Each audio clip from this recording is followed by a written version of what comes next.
tuning in to the 11th of January 2010, a big day. He famously quit one high-profile breakfast show, was sacked from another. Now broadcasting legend Chris Evans is back at the helm while you tuck into your cornflakes. The presenter started his new job as host of Radio 2's breakfast show, cementing his 4-year comeback. Today's show is dedicated to anyone who hasn't been able to sleep recently for all the right reasons. And today's show is entitled Peace and Love, and let this be a force for good. Speaking in October, Evans revealed he was ready for the challenge of taking over from Sir Terry Wogan. But it's not like I've been asked to play football for England, which I can't do. You know, if I was asked to play football for England tomorrow night, then I would really be nervous. But this is what I do for a living, so I'm looking forward to it.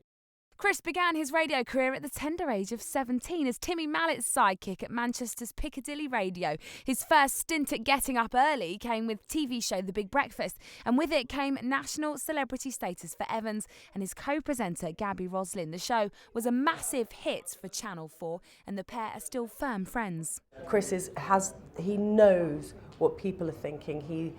He's great on the zeitgeist. He's a good person. He's a perfectionist. And he is very loyal. I've said that before, but he is incredibly loyal. He's very loyal to his friends.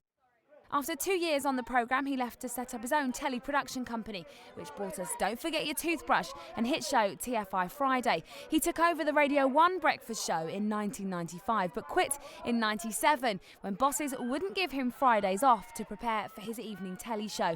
It was around the time his now infamous benders became more public. 9 months after leaving the BBC, he took over the breakfast show at Virgin Radio, but got the sack after he was snapped boozing with his pop star wife Billie Piper while supposed to be too ill to go to work.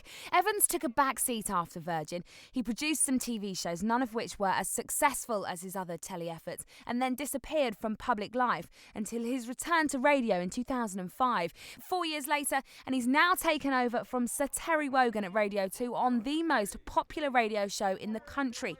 With newsreader Moira Stewart at his side, only time will tell how the loyal listeners, the togs, Terry's old geezers and gals, will take to the controversial Chris Evans.